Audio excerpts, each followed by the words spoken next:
मानी मेरे भाई बहनों, सभी साथी, आज दो महान विभूतियों का जन्मदिन है, जिन्होंने इस देश की एकता और अखंडता को सर्वोपरि रखते हुए अपने प्राणों की आहुति दी, जिन्होंने अपना सर्वस्व बचपन से लेके जब तक उनकी अंतिम सांस थी, उन सांसों का देश की एकता और अखंडता के लिए कुर्बान हुई।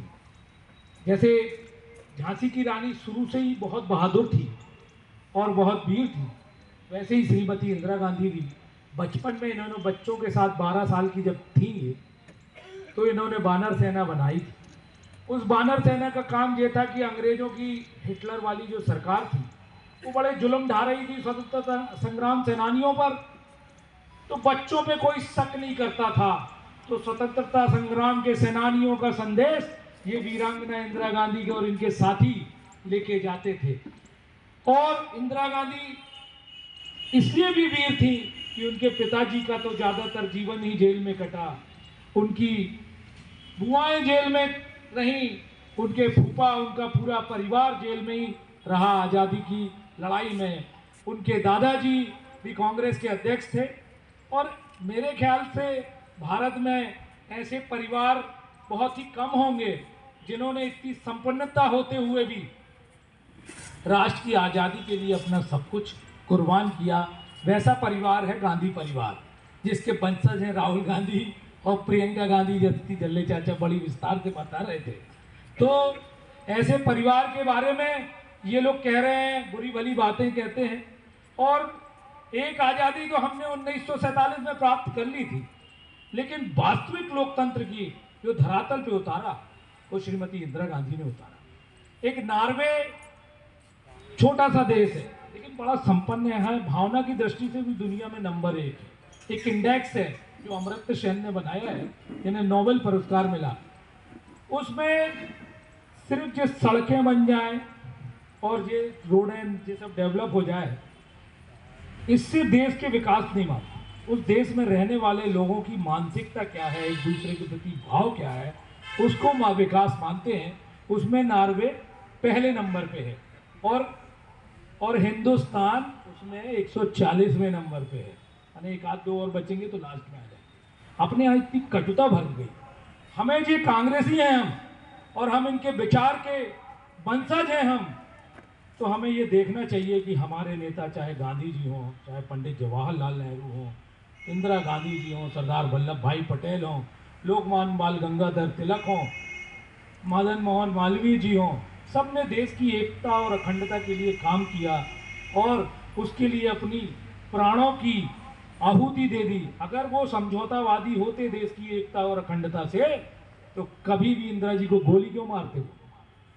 इंदिरा जी ने भारत के विभाजन स्वीकार नहीं किया।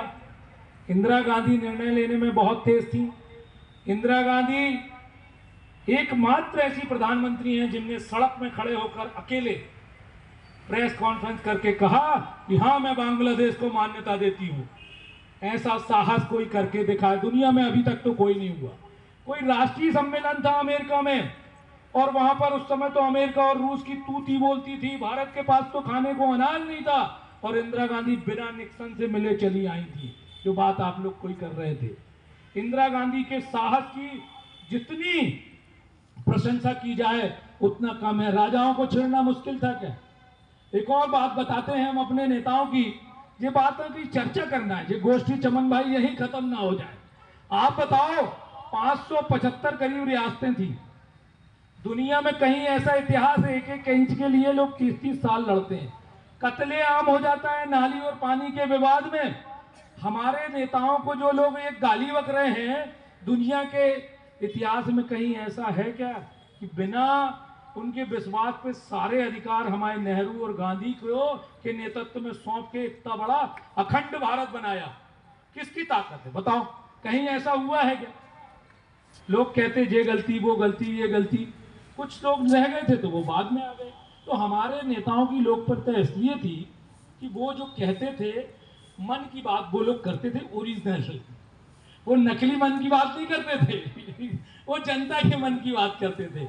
इंदिरा जी गरीबों के लिए बहुत लड़ाई लड़ी। इंदिरा जी इंदिरा जी ने संविधान में संशोधन करे, बैंकों का राष्ट्रीयकरण किया। नहीं तो जैसे जे अभी कर रहे हैं ना टाटा बिरला बैंक, अभी तो अंबानी अडानी बैंक आने वाले हैं, बहुत जल्द हो गया है सब, अडानी बैंक अंबानी बैंक।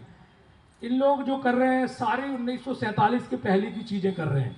और इंदिरा गांधी ने जो भी किया वो पब्लिक सेक्टर, सरकारी संपत्ति माने आपकी संपत्ति, मामा की संपत्ति, हमारी संपत्ति, सब अपनी संपत्ति है। अब जो किसी का हो जाएगा तो अपन शुल्क लेके जाएंगे, जैसे राइट टाउन स्टेडियम में चल रहा है ना, दूर नहीं है। तो अपने फ्री के लिए सफाई भी कर दी, नगर निगम ने दे दी। अच्छा, नगर निगम क्यों ना करे?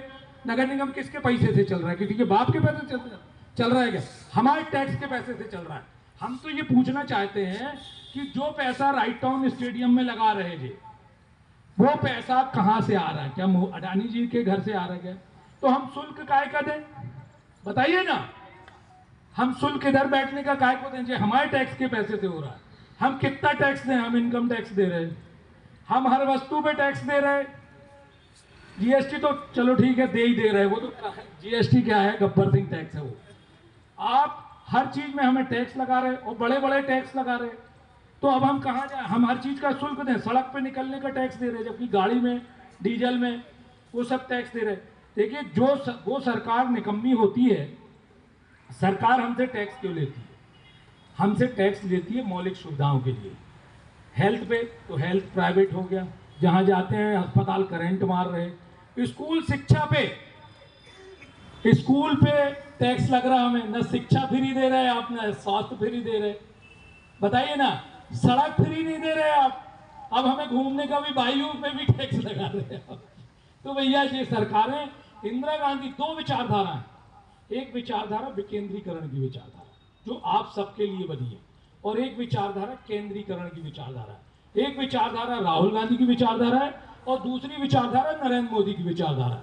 नरेंद्र मोदी जी की जो विचारधारा है वो विचारधारा है कि सारे संसाधन अडानी के पास और सबका ताकत अडानी के पास। और राहुल गांधी की क्या है कि पब्लिक से जो वो आवाज आएगी वो कानून बनेगा, जिसमें लोगों का हित होगा वो कानून बनेगा। केंद्रीकरण और विकेंद्रीकरण, हम लोग उस पर काम कर रहे हैं। तो भैया इंदिरा जी के बारे में तो सौरभ भाई सप्ताह भर बात करी जाए, शहर के हर चौगड्डे में, हर स्कूलों में चल के बात करी जाए, बच्चों को बताया जाए कि इस देश के बच्चे डरपोक नहीं होते थे, वो इंदिरा गांधी की साहस।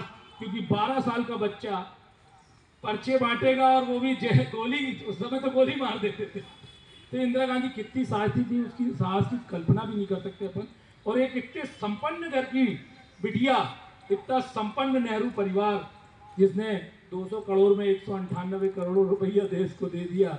इनको तो मुंह में इनके क्या पड़ेंगे भगवान मालिक है, मैं नहीं कहता, परंतु ये जितना बुरा बोलेंगे उतना ही इनकी को पाप पड़ेगा। और इनके साथ ज़्यादातर दिन तक हिंदुस्तान नहीं रह सकता। हिंदुस्तान छोटा नहीं है और हिंदुस्तान में बहुत समझदार लोग हैं। जे बटोगे कटोगे इसलिए कर रहे हैं कि बटोगे तो हम राज करेंगे।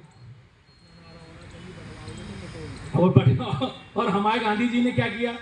गांधी जी की, अब वो लंबा होगा भाषण, नहीं तो गांधी जी एक और बहुत अच्छी बात है, एक अपन चर्चा करेंगे, फिर वो बताएंगे दीदी सबको।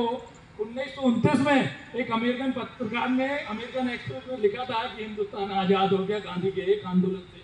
ये गांधी की क्या बात करेंगे, गांधी बनना मजाक नहीं है, पूरी दुनिया गांधी को सल्यूट कर रही है। और एक बात और है, जैसे रूस यूक्रेन चल रहा है, इजराइल और हमास का युद्ध चल रहा है, गांधी के बिना दुनिया चलना असंभव है। क्योंकि गांधी कहता था कि जब तक आप अच्छे विचार नहीं लाओगे, जब तक अच्छे इंसान नहीं बन सकते।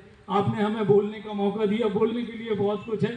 जय हिंद, जय भारत, नर्मदे हर।